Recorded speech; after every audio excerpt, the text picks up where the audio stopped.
Welcome to Scorched Earth and a general reading for the sign of Libra, Sun, Moon or Ascendant for the month of September 2024. I hope you are well. I'm using the Night Sun Tarot for you today. Here it is. Just a couple of housekeeping things. Because it's the Night Sun Tarot and the occasional nudity in this deck does flag up when the video is trawled by AI bots. If there is any nudity in it, I'm going to be covering that up. I can't bring myself to scribble all over this deck like some other people have. It's fine if that works for them, it doesn't work for me. So I will be covering it up. So if that's what you see me do, that's why I'm doing it. The other things to mention are that there will be an extended at the end of this reading. If it resonates and you want to go a little bit deeper, you can access that at the end via the first link in the description box. That will take you to Vimeo, or alternatively you could come join my private community, which is the second link in the description box, where you have the ability to look at all of the extended content for no additional cost beyond the membership fee, and hang out with an extraordinary group of people. And I don't say that lightly. So if that sounds like it might be something of interest to you, you know what to do with both of those links. Right, Libra. I always do a meditation before I start your reading and start anybody's reading, and this one felt really quite powerful. And the thing that I heard, which is applicable to you but is also applicable to all of the signs, it really does feel like it's a completely collective message, is that August is the month that has changed everything. Now, there are going to be consequences, obviously, in the months that follow, if we have just experienced the month that changed everything. I'm not entirely sure what that means at this time. Obviously, for each of the signs, it's going to mean a slightly different thing. But it's something that's worth bearing in mind. Particularly, I can't shake this feeling that there's one more eclipse in your sign that's due to happen fairly soon. I might have that wrong, so don't hold me to it. Perhaps if you are more astrologically clued up at the moment than I am, because I'm too busy being chaotic, you could put in the description box, not in the description box, in the comment section, whether that's a thing. Anyway, I'll stop waffling on and let's flip the camera around and have a look and see what's going on with you. Could I have 3 cards for Libra, please? Oh, interesting. So we have the 2 of Cups and the 7 of Pentacles showing up in your recent past. What about current energy, please, for Libra? We have 10 of Wands. And what's coming towards Libra for September, please? We have the Ace of Swords. 3 of Cups is at the bottom of the deck, and that's interesting since you seem to have been doing some musing on the nature of relationships and your interactions and whatnot. We see that over here in your recent past. But there's a clarity that's been missing, I think, for you, that is on its way in. We see that with the Ace of Swords. But let's get some clarifiers on the table, and then we'll get stuck into what this is all about. 2 of Cups and 7 of Pentacles, please. We have a reversal. It's the 10 of Cups. One more, 2 more. Let's get 2 more for that. Oh, goodness, there we go. High Priestess and the Emperor reversed. Very important message for you. We'll get to that in a second, though. Tell me about this 10 of Wands, please, for Libra. Oh, that definitely wanted to come out. We've got the Page of Pentacles. Anything else for that? Beautiful. Ace of Pentacles. Tell me about the Ace of Swords, please. Oh, goodness. Right. 8 of Cups, 4 of Pentacles, 5 of Wands. Let's move this over here. And the King of Wands. I'm not concerned about this, but it does suggest to me that September may be a challenging month. This is the card that I was waiting for, interestingly enough. I actually thought it would form part of the main reading, but it's not. It's the Shadow card. And for those of you who are unfamiliar with the nature of the Shadow card or what the purpose of it is, when we have finished, dealing out the cards, drawing the cards for what we're looking at, we take the deck and we turn it face up. So we see what is sitting at the bottom. And that Shadow card is an energy that is underpinning the main event of the reading, if you will. So we have on one... Oh, goodness, look at that. I didn't even see that card was there. It's the 3 of Pentacles. How intriguing. Right. I'm just going to cover that back up again for a second, actually. And I'll explain why when I get to it. Anywho, I've completely lost my train of thought there. Hang on.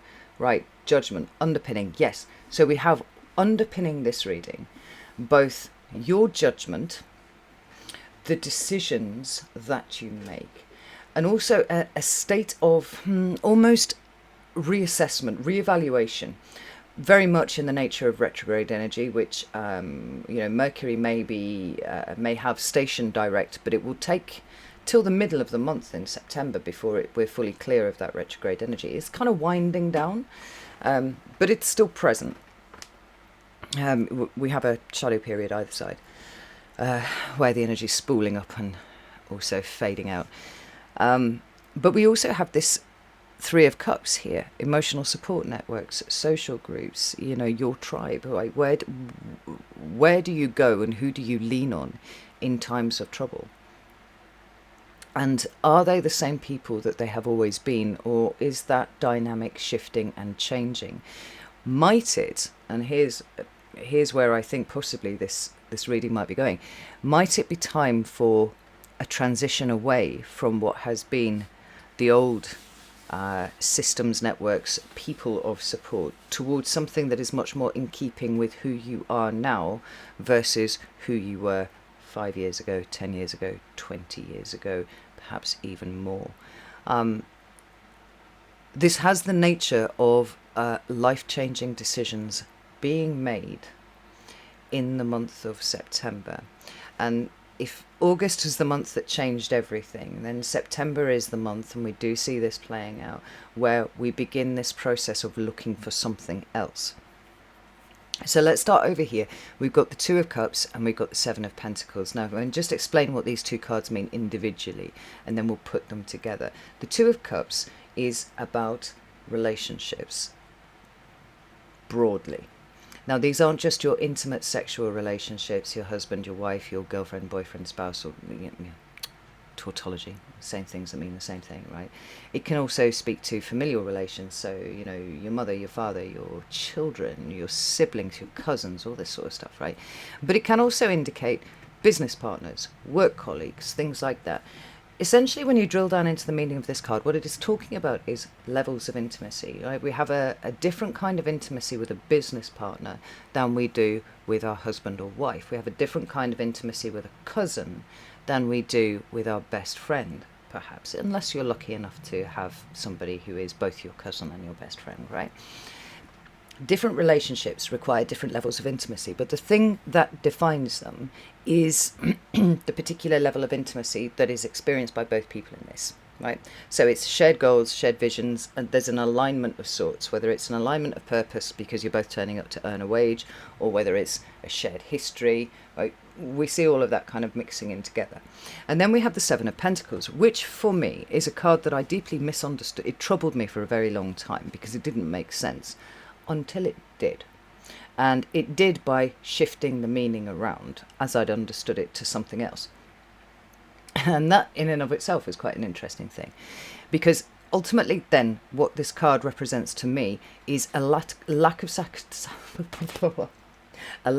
satisfaction in a particular area of life, right? We're kind of looking around and we're saying the investment that I put in is not paying off in the way that I thought that it would. Like the benefits that come from whatever I've invested in are now not really keeping up with the level of effort that has been invested in it to get it to this point. And we usually see, in the Rider Waite at least, we see a chap leaning on a hoe looking at a bush of pentacles that is actually looking kind of sickly. So we have a situation which is less than ideal. We have a situation whereby there's something wrong. Often with the Seven of Pentacles in the upright, we're not sure what that is. We're not sure which road to take with it. We're not sure. We're performing that cost-benefit analysis on the situation. What I really love about what Fabio Lestrani has done here in this deck is he has placed each of the pentacles across the chakra points in the body. And there's a profound message here. It's just wherever you feel like something is wrong, where something is in alignment, out of alignment, rarely is that issue your environment. It's the way that you're interacting with it. So boundaries become an issue, self-worth, where are you coming from? Like, essentially, what this is talking about is a need to align personally to something other than what we have. Now, when you put these two cards together, what we have is a relationship that is not over.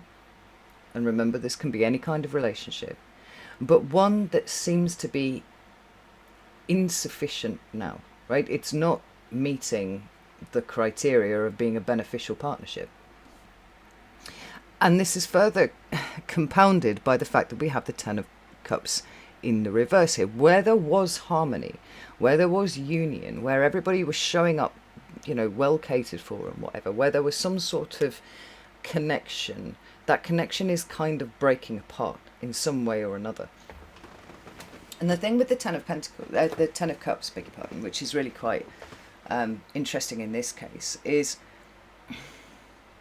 it doesn't necessarily speak to a falling apart, or it's sometimes called the Happy Family card, right? Where everything is kind of torn asunder, and there's nothing for it but for us to go off in different directions, like some sort of big family row or something like that. It's just saying that everything that is good about the Ten of Cups, everything that we thought we were working towards, right? Perhaps a goal, or perhaps, a core value alignment that we thought that we had, is starting to show that there are cracks in it, and it isn't going to continue in the way that it has done before, right? And in these sorts of situations, we can kind of look back on where it was like this as sort of halcyon days. Did we really appreciate it properly for what it was at the time? The biggest catch with the Ten of Cups in reverse, in the upright, and it's the same one with the Ten of Pentacles in the upright, is that the only thing that remains consistent in life is that everything changes. And so what was supportive and wonderful and what felt really good, such that perhaps even we might have taken it for granted in some way or another, at some point the nature of that is going to change. The dynamic within it is going to change. And we don't often want to let it go, because there's a lot of emotional investment in there, right? It's your history. It's feel good. Why would we let it go? The Ten of Cups in reverse is saying it is time to let it go. And what's quite interesting about this is then it's followed up by the High Priestess and the Emperor. Now, this Emperor is reversed, as you can tell. All cards in the tarot are multivalent. They mean different things at different times, depending on what is surrounding it, what I'm feeling at the time, all these sorts of things, right? The High Priestess we associate with deep spiritual awareness. We associate her with a knowing, right? A deep, deep knowing that doesn't necessarily have a corresponding action associated with it, because she's a very passive participant in proceedings, right? There's a knowing, and it's deep, it's subconscious. It's the High Priestess is the realm of dreams and things like that, so it could be that you've been having dreams about certain things. But in some ways, for me, she also represents a transition, because these two pillars here, if I remember correctly, they indicate the end and the beginning, which means that the High Priestess sits in a liminal place betwixt the two. Now, whether we are aware or whether we are not, I would suggest that the High Priestess being here is a subconscious awareness, a gnawing feeling that whatever has shifted, whatever is now starting to break apart, is on its way. Like, whether we accept that or not is a very different question, and we can find ourselves in a state of resistance against that, and then in that way, like, the more we resist it, the more obvious it has to become before we do accept it. And we've got the Emperor in reverse. Now, the Emperor in reverse is an uncomfortable energy to me, because upright he speaks of control in the best possible way. taking charge, authority, sovereignty, all that kind of thing, taking responsibility, because ultimately the buck stops at the emperor. It doesn't matter who fucked up somewhere, you know, there'll be consequences for them, but ultimately the one who bears the consequences is the emperor. When he shows up in the reverse, we have more of that shadow side of the emperor. So it's wanting all the power but not taking responsibility. Now, I'm not saying that this is what you're doing here, Libra, but I do think that there is a certain amount of denial about what is breaking down. And what we're trying to do is cultivate more of an accepting mindset about it. You know, it could be that you're trying desperately to keep things together, and this is where the controlling thing is coming in, even though the better move at this point would be to release it gracefully and let it go. And that's understandable, because whatever this is, it has meant a lot to you. There has been investment in it. As we move into your current energy, we have the Ten of Wands. Now, this of all of the tens, along with the Ten of Swords, is given to be the more uncomfortable of the ending cards, right? Because certainly the pips cards run from ace to 10, and then they start again at the ace, right? There's no linear progression from ace rather to 10, and then we just kind of sit there in the happily ever after state. It's like, no, well, no, because that's going to change, and we're going to do the whole fucking cycle over and over again. Tarot is very much about cycles within cycles, as is astrology, as is life itself, right? So rather than viewing this Ten of Wands as something that is negative for you, I actually feel like it is exceedingly positive, because in this moment, although not present on the table, what we do see is the promise of the Ace of Wands. It's not here yet, but it is on its way. Just as, you know, as this breaks down here, we have the promise of the Ace of Cups. Again, not present on the table. You are ready for neither of those yet. We do have other aces, though. So this 10 representing an end, but also representing burden, representing hard work. I mean, the way that I would suggest here that these connect is that the process of acceptance shows you how hard you have been working to try and keep something together, and ultimately it has reached its natural conclusion. Now, the more gracefully we can submit to an ending that is not just trying to happen, but is going to happen one way or another anyway, the easier time we will find the transition. Because I want to pull up another deck here. I've got a really strong feeling that I need to pull another card. You've got double cards of initiation showing up underneath here. They're not aces of wands, but we do have an ace of pentacles and we do have a page of pentacles. Now, what is really important here is that for me, the pages represent not just an initiatory point, a start, right? They contain a message. They always bear a message of some description. That's what pages do. And this page here is talking about value. Now, that could be inherent value, the value of you, the value of the relationships, the value of your circumstances. It could be the value of money. It could be the value of things. It can be the value of all sorts of things, right? Because I see the pentacles as energetic currency. It's about what you invest and where. So your time, your care, your effort, your money, your love, your energy, all of these things in their own way become pentacles. We see that there's been a bit, it's not a stalemate exactly, but it's kind of like a dawning awareness that this isn't right for you. Thought it was, but it isn't. And some of you might be resisting that and trying to ignore it and being like, no, everything's fine, it's fine, right? That Venusian side of you kicking in really, really strongly. And others of you may be taking a more high-minded approach to it, or a, not high-minded approach, let's say a less emotionally invested approach. And one that is looking at a bigger picture, which is that change is unavoidable. Right? And the more we try to avoid it, the more stagnant we become and the more difficult things become, and then the bigger movement is required to get out of it, right? So we have here someone who is completely embracing the notion of value, something newly discovered, And here we have the ace. It's almost like he's discovered it and is like, well, fuck, I'm going to put my energy over there, because the aces are seeds. They represent the beginning of a cycle. And this is a new cycle where this one was wrong, this one feels better, this one feels like something you're willing to invest in. Now, whether you are still at the point of being, highly burdened, which is possible, or whether you're starting to see an underlying intelligence in the way that things are playing out. Sometimes the Ten of Wands can be brutal, but here, Fabiola Strani has shown the ability to be able to create stars out of sticks, right?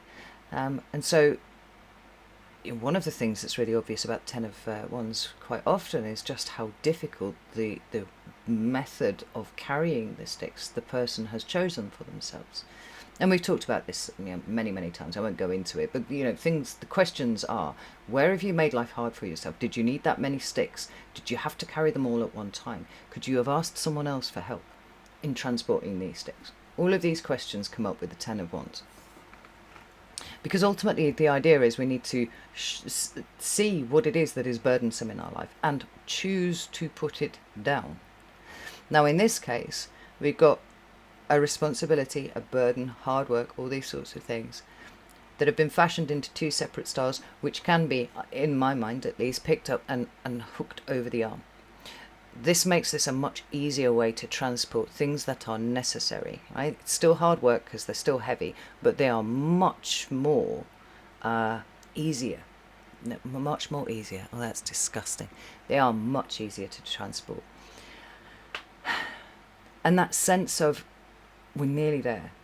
We're nearly there. We're nearly there. It's okay. It's not too much further. Seems to me to be baked into the energy of this card for you. And rather than focusing on what is heavy and burdensome right now, it's kind of like the promise of what will be delivered at the point where we hit home turf with all of these wands, whether they were necessary or not. And quite often it's only really in retrospect that we can work out which is which in that case. So I did say I wanted to pull another card. Let me just have a look here about this. Tell me about this Ten of Wands. Thank you. We have the Moon. Now, that's very interesting. Because right here at the bottom of the deck we also have the Six of Cups. Now these are two watery cards. We have Cancer with the Moon. We have Scorpio here with the Six of Cups. The Six of Cups talks about the past. Emotional investments of the past, the halcyon days of the past, that kind of sepia-toned view that we have of how wonderful things were at some point in the distant past versus where we are right now. And this Moon card, it speaks of intuition and whatnot, but, as we see literally in the image here, it's kind of looking in the mirror and saying, what is this all about? Why do I work so hard? What is driving me? I mean, the Sun card for me is a card of consciousness, right? Sunlight shining on everything illuminates everything to a point where we can truly understand it. The Moon, because it rules things like, just as the High Priestess does, dreamscapes, illusions, fantasy. There's an illusory kind of quality to the Moon, but there is also, as the kind of opposite to the Sun, which is how I see it, right? The two luminaries. The Moon represents the subconscious. The Moon represents what's going on underneath, right? What are your subconscious motivations and drivers? Why have they made you work so hard in a particular way versus picking up all of your energy and going, I'm going to put it over here. I'm going to invest in something new. Because you've got two tens. You've got two aces. So we've got endings and beginnings, but they're sort of mismatched. We don't have the Ace of Cups to go with the Ten of Cups. We don't have the Ace of Wands to go with the Ten of Wands. Do you see what I'm saying? We've got different seeds altogether. This feels like a change of focus then. A change of, well, this was really important to me. And I put everything that I had into this. But I'm starting to recognise that this is not giving me what I need. It's not, it's taxing me beyond measure. And it's time to change my focus. It's to change the nature of the investment that I'm making.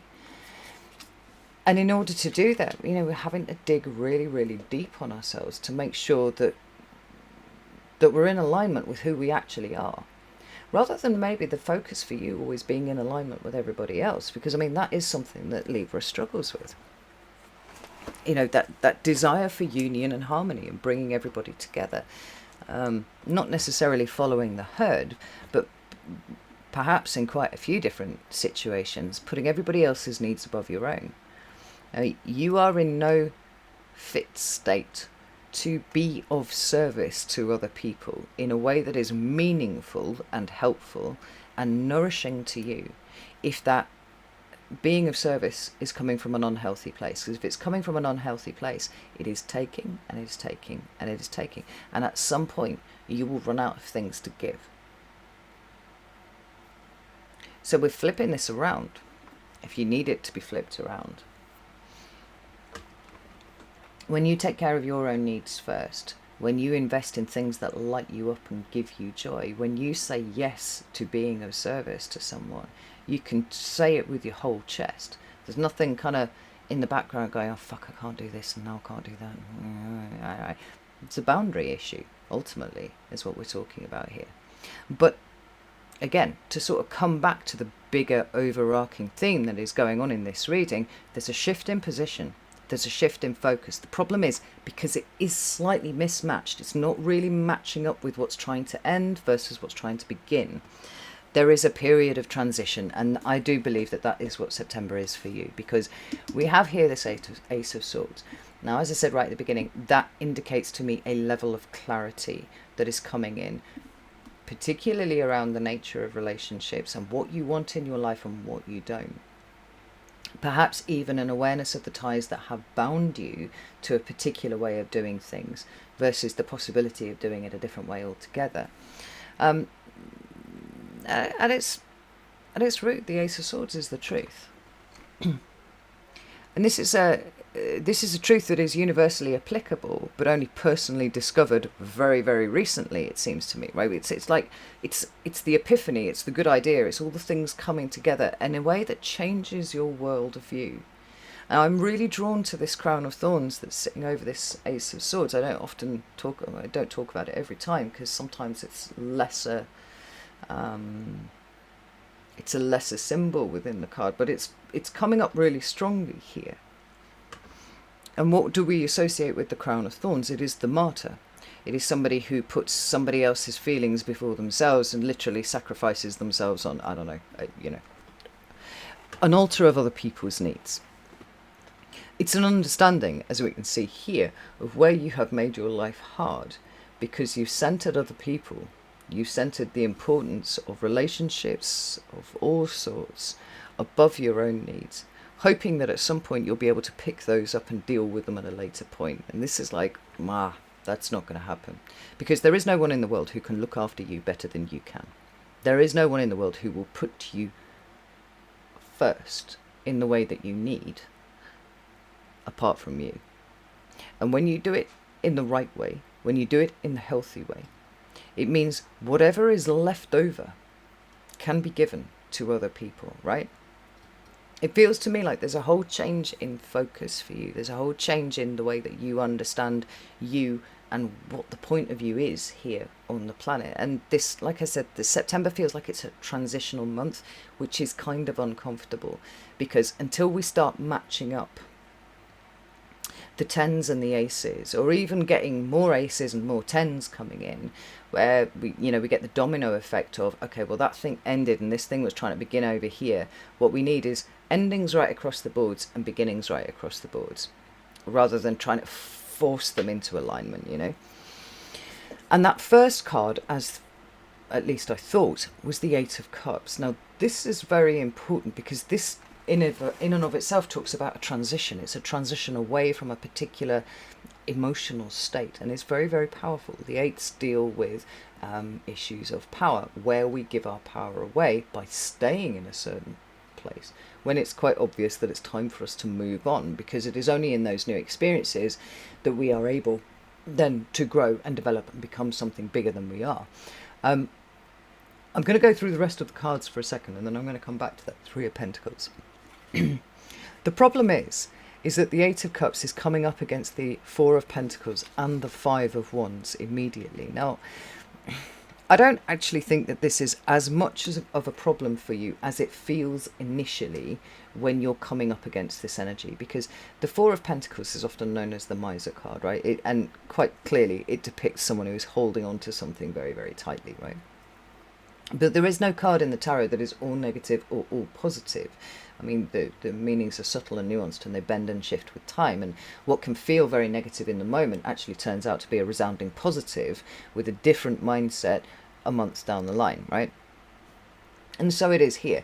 What we have here is an understanding of what is actually important, right? So important that it does require you to hold on to it in some sort of meaningful way. I mean, for me, the Four of Pentacles can quite often talk about core values. What are your core values and what do you work to? You know, does the rest of your life reflect those core values? Is there a schism between core values that are intellectually held versus core values that are emotionally held? Because quite a lot of us know that boundaries are a good thing, you know, and whatnot. But when it comes to the implementation of those, we fall down. And then that's where we get resentful about people making demands on our time and all those kind of things, right? We've got a state of conflict with the Five of Wands. Now, this state of conflict can be internal or it can be external, right? It can be literally running into some sort of squabble with someone else, and I mean, you know, hopefully it doesn't come to fisticuffs, but you could see yourself locking horns with, and at this point I would say probably people who have a vested interest in you not moving on, right? Trying to keep you where you are. I mean, it does suggest to me that there is a possibility that some of the stuff that is going on here in your mind around the nature of relationships and whatnot is a dawning realization that something that you thought was a healthy relationship is actually of the quality of a trauma bond. And we only really come to that place of realization when we ourselves are ready to heal and start moving out of that energy. And the person who is left is like, oh, I don't want to fucking lose that. I don't want to lose this person who knows me in my trauma. We have this shared bond together with this. And they do everything in their power to stop you from moving on. They don't want to go with you because they're not ready to do that yet. But they don't want you going anywhere either. I could see quite clearly how these two cards could speak to that. And again, you know, the applicability to the other cards that we've seen on the table.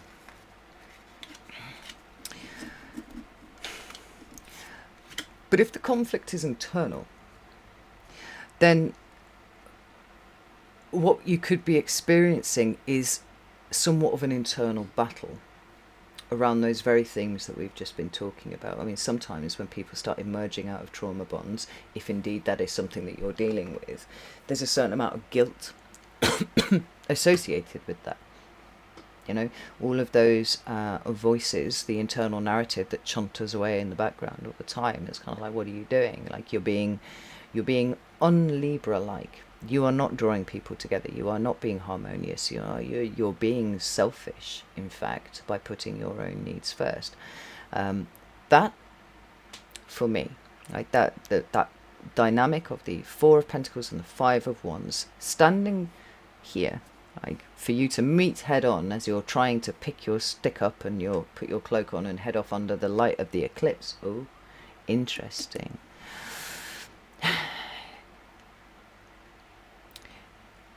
Is a clash of paradigms.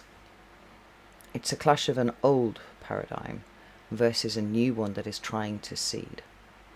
Now, the good news about this is that this will not last too long, I don't think, because at the root of everything, we've got to search for the truth. We've got to search for a certain mental clarity on a situation. But it could feel in September like you're kind of spinning around in circles for quite a long time with yourself. You know, you get so far down a thought process and then you end up circling back and like, but I can't do that. Oh, I feel awful about this. You know, whichever way it plays out for you, I could certainly see that cyclical thing happening. But the saving grace here, I think, is not only are you actually looking for the truth, and I think there's a certain amount of a willingness to accept where you have made things difficult for yourself in certain situations, is that we have this conflict being overseen by the King of Wands.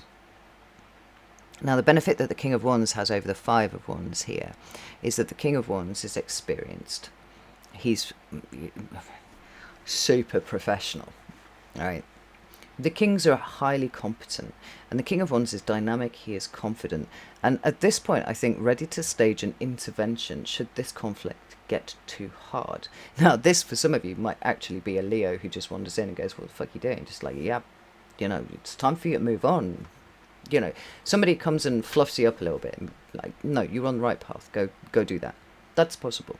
But for others of you, it feels more like this energy of the King of Wands, which is courage, which is bravery, but it is also very much centered on the doing here. Is a bit of an exhortation to just put a toe in the water, right? Whatever new things you feel are starting to seed around you, and certainly new perspectives, new opportunities, put your toe in the water. What we're not asking for here is a deep commitment that sees you trebucheting yourself from one experience to another. It doesn't have to do that. And I do think that there's a certain amount of mental and emotional, maybe it's even material, catching up that needs to happen first. Like, remember, like I said, the 10s and the aces are not currently matched. But stick your toe in the water and feel what it feels like to do things differently. Now, at this point, I'm going to come back to this Three of Pentacles, who was hiding under the Eight of Cups. Now, this adds a whole different dimension to what we see playing out here, because the Three of Pentacles is about cooperation, it's about collaboration, teamwork, right? It's about coming together to build something. Now, it is of the nature of the ace that you already have on the table, and that to me is important. We're missing a step because we don't have the 2, but there's plenty of time for that to come up in the extended. But it's kind of, I was going to say it feels like it's battling a little bit with the Three of Cups, but it's not. These two are actually working in tandem with each other here. It's just of a very different nature to the type of cooperation that you've experienced before, right? So the way that you show up for other people, how you are the person that you know, people lean on, and how you lean on other people, like what that actually looks like for you, that's subtly changing. But this sense of, well, I've said this before, right? A lot of us have had very poor emotional modelling from our parents, from our, you know, elders as children, and when we try and replicate that model, we come up against the same issues that were experienced by people before us. I think what's different is, and I think it's the Pluto and Libra generation that started this, to be honest, is that we're not willing to blindly replicate old cycles. Like there has been almost like a staged intervention by our own minds going, I'm not sure that I'm comfortable doing this. I'm not sure I'm comfortable projecting my own insecurities onto other people. I'm not sure that I'm comfortable being so primed to look for approval in other people that I'll do just about anything, including compromising my own integrity or my own needs or whatever, to do that. And so we're subtly changing and subtly shifting. But it feels to me like the insights that you're getting here about the nature of your relationships and what they actually look like and how they actually function in reality, and what perhaps even value they realistically actually bring to your life, seems to me to be taking you in a different direction. Because this Three of Pentacles and Three of Cups that are working together here are saying, actually, you know, when it comes to me interacting with other people, it's got to be different. I want a different kind of reaction from people. I want a different experience from people. And taking in what we said about the Seven of Pentacles here, right? Realizing that it is always a case of us being out of alignment rather than our situation just being fucked and terrible and wrong and horrible and whatever. We've got an awareness of self that's showing up here. But also an awareness of influence. And correspondingly, an awareness of the people that we surround ourselves with, because they're always reflections of who we are. And if you find yourself in a state of constant resentment, for example, then you're giving away your power to a situation. You should be bringing it back to you. You should be taking care of your own needs first. When you do that, resentment has nowhere to root itself. It doesn't, because you're doing everything voluntarily. You're doing everything consciously. You're doing everything because you want to, not because you feel like you have to. And the transition that we see going on here, I feel, is from that state of it being one way to a state of you being far more in control of both your actions, your intentions, your emotions, but also then the trajectory of your existence too. People are important, and no one knows that, I would say, more than you do, Libra.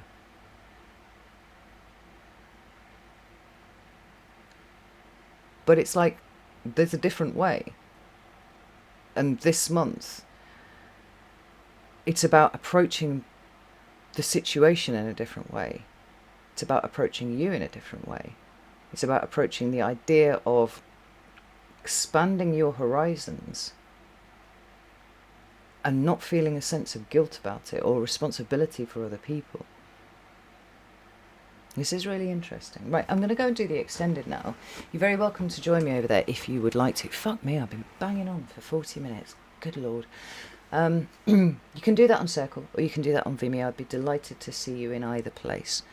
If not, no problem at all. Just know that September is goridelu, as they would say in Bulgaria. It's kind of up and down, right? There's good things, there's insights, but then there's where it comes up against your internal narrative, and that's going to feel challenging. For some of you, it might be an external representation of that. So you might literally be coming up against people who are saying, no, you're wrong. You need to do this. You need to stay small. You need to do all of these kind of things. Both are challenging in their own ways. But I would say if you are starting to see a particular light that you did not see before, Libra, then it's time to start putting one foot in front of the other and following that light. Because staying where you are, I think, isn't an option, whatever that means to you. So, know that I love you all very, very much, and I'll see you soon.